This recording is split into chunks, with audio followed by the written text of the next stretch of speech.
Welcome to square talks. నేను హర్షిత. ఇవాళ ఒంటరితనం పార్ట్ 2 చేయబోతున్నాం. సీనియర్ సైకాలజిస్ట్ శ్రీనివాస్ గారితోని. Hello sir. హాయ్. అయితే ఒంటరితనం మనం ఆల్రెడీ లైవ్‌లో చేసాం. ఇది పార్ట్ 2 వీడియో. దాంట్లో మీరు అసలు ఒంటరితనం అంటే ఏంటి? దాన్నెలా ఓవర్‌కమ్ చేయాలి? అని చెప్పారు. ఓకే. అయితే ఒంటరితనంని ఓవర్‌కమ్ చేస్తున్నప్పుడు మనం ఒంటరే అని అర్థం చేసుకోవాలి అని చెప్పారు. కానీ ఏదో ఒక పాయింట్‌లో మళ్ళీ ఒంటరితనాన్ని ఫీల్ అవుతూ ఉంటారు గదా! ఈ ప్రాసెస్‌లో. దాన్ని ఎట్లా డీల్ చేయాలి మనం? లేకపోతే ఆ మనుషులని ఎట్లా అర్థం జేసుకోవాలి?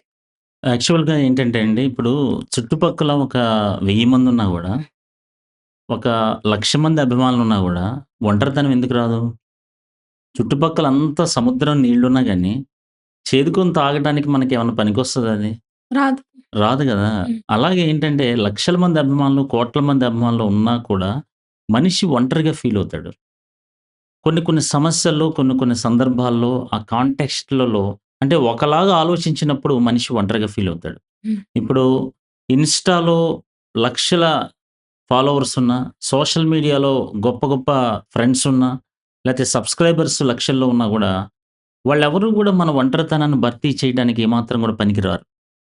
ఓకే. ఈరోజు చూస్తే మనకి విపరీతమైనటువంటి ఇన్‌ఫ్లుయెన్సర్స్‌గా మారినటువంటి వ్యక్తులు గూడా, చాలా చిన్న విషయాలకే అప్‌సెట్ అయిపోయి, ఫ్రస్ట్రేట్ అయిపోతూ, ఒంటరైపోయి, స్టేటస్‌లు రకరకాలుగా పెట్టేసి మనం చూస్తున్నాం. హ్మ్. అయితే ఇక్కడ మీరేదో అడగాలనుకున్నారు? హ్మ్. అదే ఒక పాయింట్‌లో ఆహ్, సరే వాళ్ళకర్థమైంది. హ్మ్. మనం ఒంటరే. మనిషి ఎప్పటికైనా ఒంటరే. ఈవెన్ తన కడుపులో పుట్టిన పిల్లలైనా, తను పెళ్లి చేసుకున్న పార్ట్‌నర్ అయినా గూడా హ్మ్. కొంతవరకే అర్థం జేసుకుంటారు.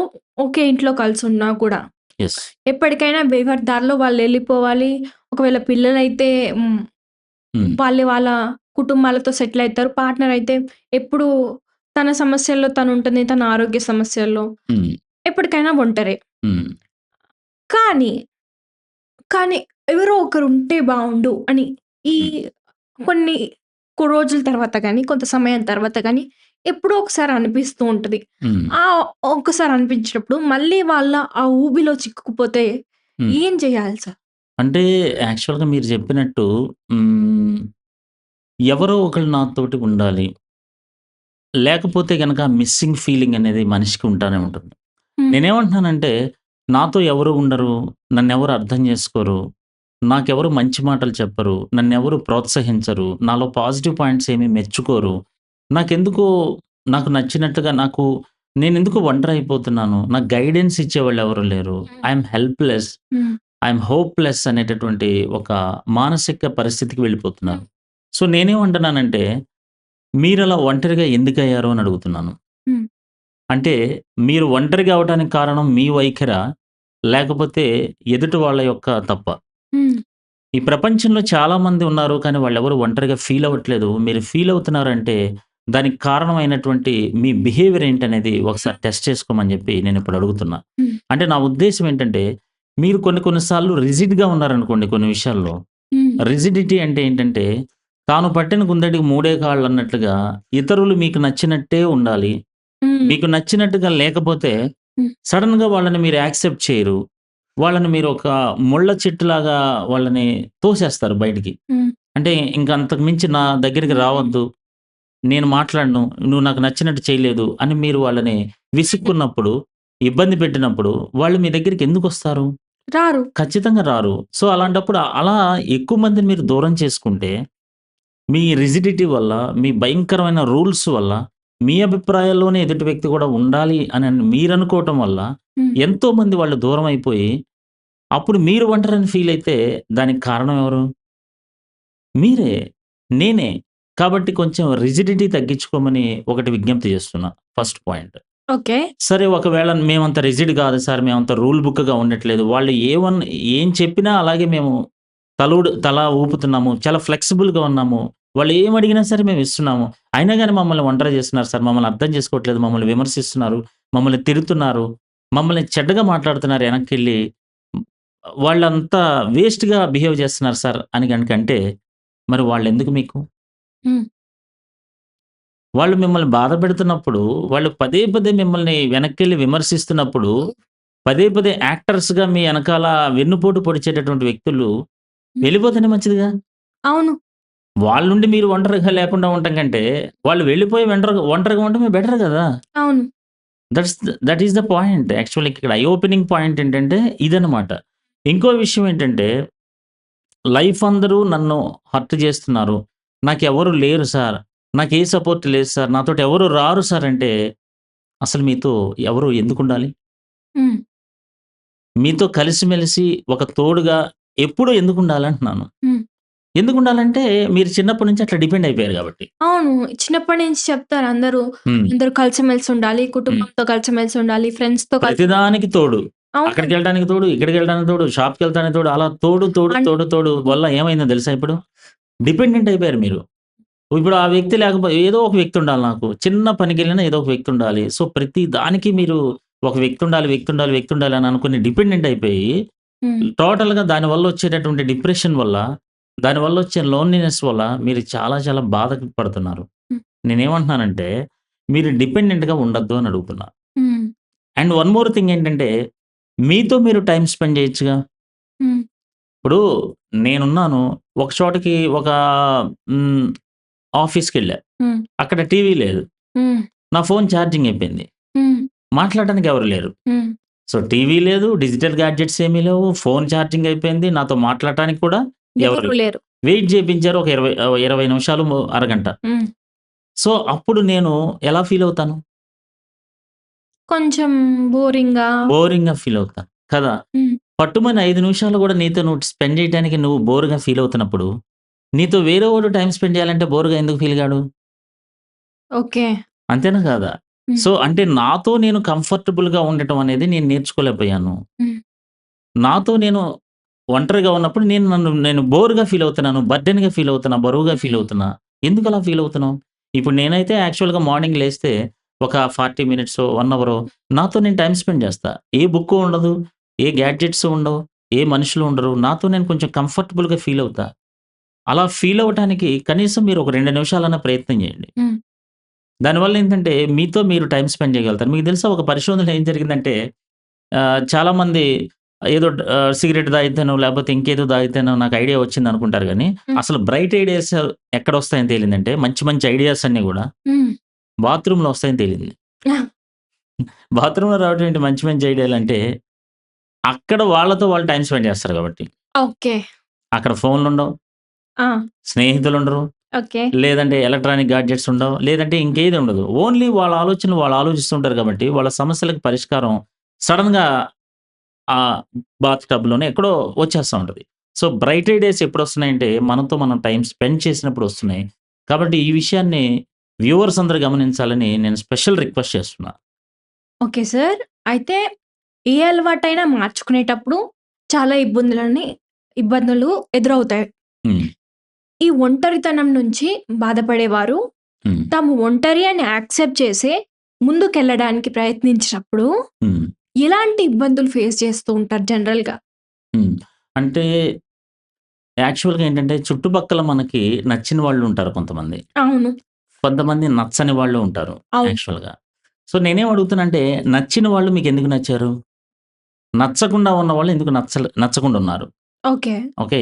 ఒకవేళ నచ్చిన వాళ్ళు నచ్చకుండా ఉండేవాళ్ళుగా అయ్యే అవకాశాలుంటాయి. ఉంటాయి. లేదా నచ్చని వాళ్ళు నచ్చే వ్యక్తులుగా మారే అవకాశాలు గూడా అవును. ఉంటాయిగా. సో, ఏదో ఒక థాట్ ప్యాటర్న్‌లో మనం ఆలోచిస్తాం ఇక్కడ.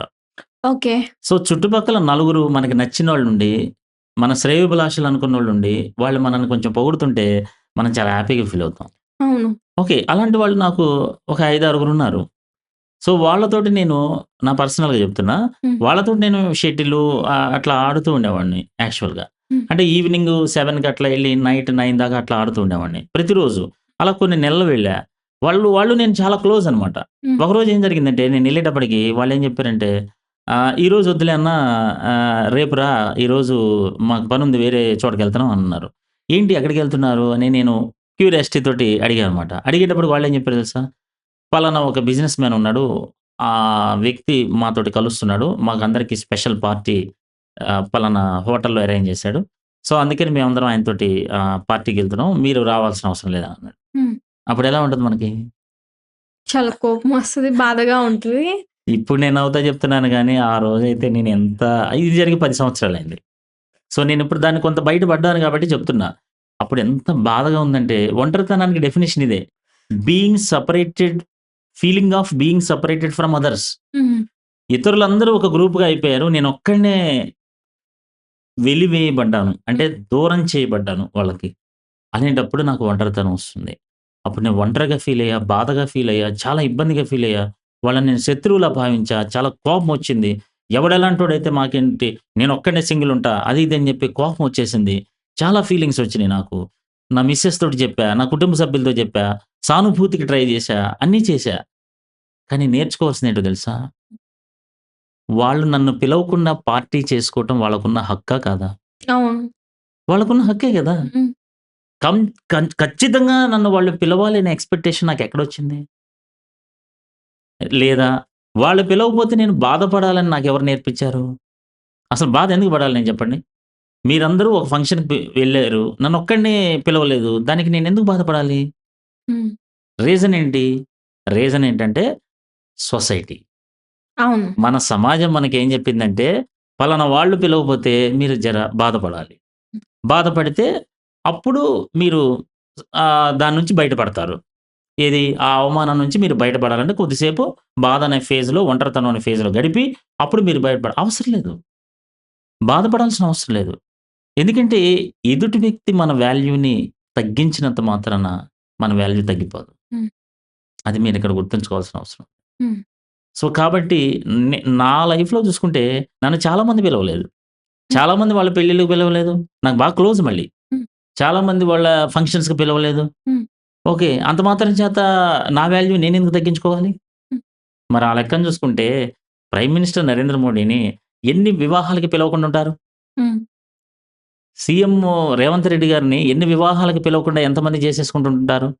మరి వాటిలి గురించి ఆలోచించకుండా కూర్చుంటే వాళ్ళ జీవితంలో వాళ్ళు పని చేయగలరా? ముందరకెళ్ళగలరా?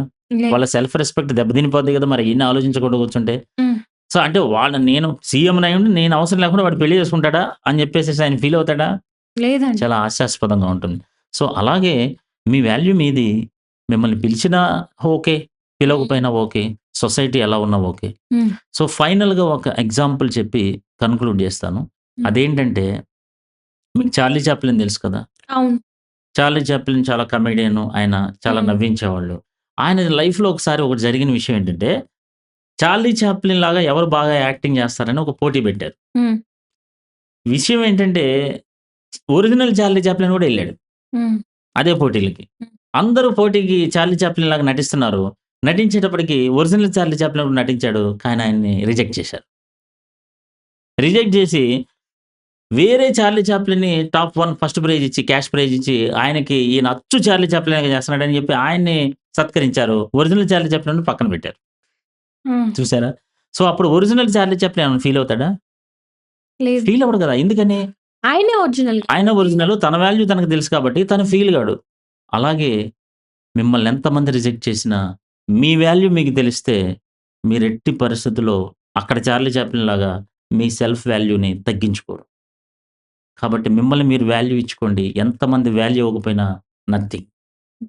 ఎంతమంది మిమ్మల్ని పిలవకపోయినా మీరు ఒంటరవ్వాల్సిన అవసరం లేదు. బాధపడాల్సిన అవసరం లేదు. హ్మ్. అదే నేను చెప్పాలనుకున్న విషయం. Thank you sir. Thank you.